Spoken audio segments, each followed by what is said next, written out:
আসসালামু আলাইকুম। সবাইকে শুভেচ্ছা ও অভিনন্দন। যে বিষয়টা নিয়ে কথা বলতে চাচ্ছি, টিআইবির একটা রিপোর্টের রেফারেন্স থেকে পত্রিকাগুলো নিউজ করেছে। সেটা হলো একজন মন্ত্রী হলফনামায় প্রায় ২,৫০০ কোটি টাকার বিদেশে বিজনেস বা সম্পদ আছে সেটা গোপন করেছেন। তাহলে এই ক্ষেত্রে কি নির্বাচন কমিশন কোনো জিজ্ঞাসা করেছে, জানতে চেয়েছে?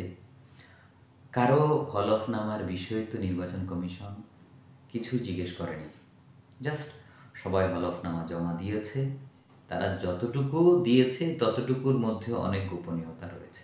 যাই হোক, তো সেই ক্ষেত্রে নির্বাচন কমিশন কি কোনো ভূমিকা রাখছে, জিজ্ঞেস করেছে, জানতে চেয়েছে?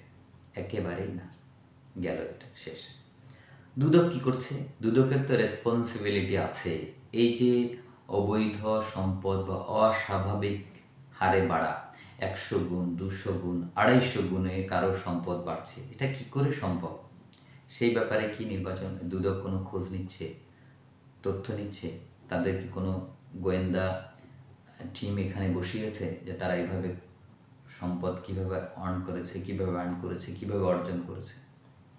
একেবারেই নিশ্চুপ। কেন?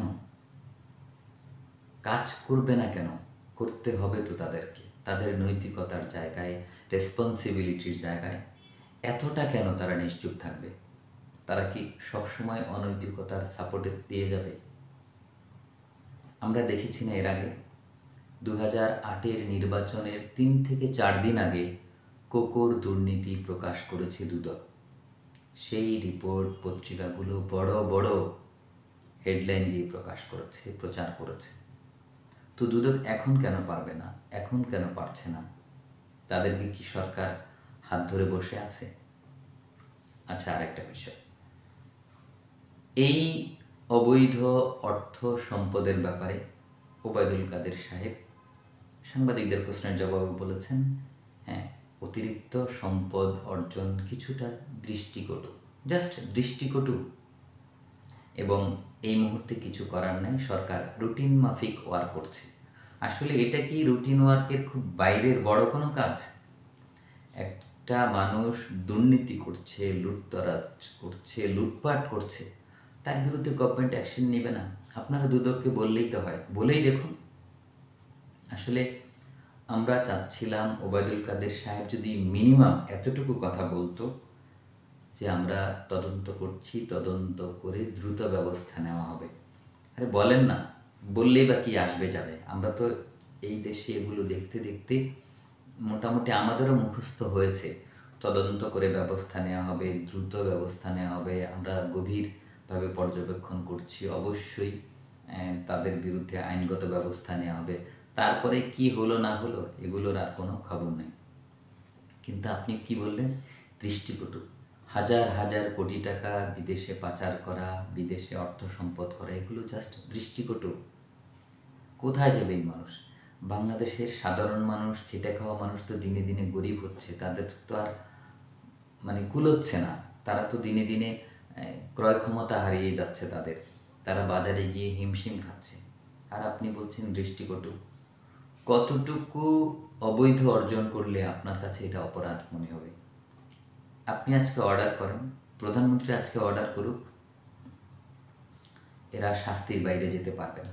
দুদককে আপনারা অর্ডার দিন, বলে দেন, যদিও দুদক স্বাধীন প্রতিষ্ঠান আমরা বলি, কিন্তু সেটা স্বাধীন না। তারা তো আসলে কাজ করে না। তারা তো স্বপ্ন দেখে আজকে দুদকে আছে, দুদক থেকে আরও বড় কোনো পদে যাবে।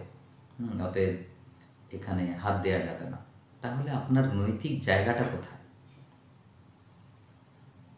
কোথায় যাবে মানুষ?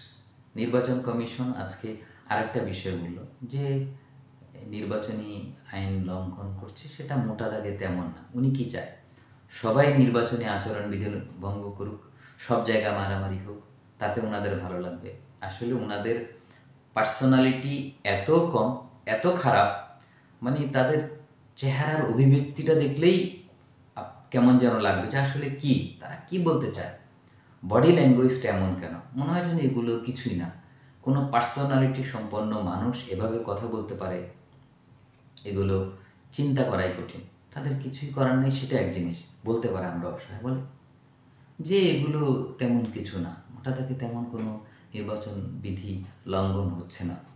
অথচ অনেকের বিরুদ্ধে গুরুতর অভিযোগ রয়েছে, তাদেরকে চাইলে ঢাকায় বসেই তাদের এই নির্বাচন করার যে তাদের যোগ্যতা বা নির্বাচন করার যে সুযোগ, সেখান থেকে তাদেরকে বাতিল করা যায়, নির্বাচনে অযোগ্য ঘোষণা করা যায়, কিন্তু নির্বাচন কমিশন করছে না। তাহলে তারা এখন সুপ্রিম পাওয়ারে আছে, কি পাওয়ার খাটাচ্ছে তারা? মাঝে মাঝে কিছু ওসি ডিসি বদলি করছেন, আসলে এগুলো কিছু না। একটা কথা আছে সমাজে যে আবুর টুবি বাবুর মাথায়, আবুর টুবি বাবুর মাথায়, লাভ কি? সব তো একই সাজানো, সব তো একই, যাকে যেখানে দিবেন সেখানে হি উইল বি ম্যানেজড। এটা তো ছকে বাঁধা সব কিছু। আপনারা আসলে দুর্নীতির বিরুদ্ধে কথা বলতে পারবেন না। হলফনামা যাই থাকুক, যাই থাকুক, যাই না থাকুক, যতই সম্পদ লুট করুক, এগুলো আমাদের কাছে দৃষ্টিকটু হিসেবেই থাকবে। অপরাধ হিসেবে এগুলো আমাদের কাছে বিচারযোগ্য হবে না। এটা আমাদের দুর্ভাগ্য।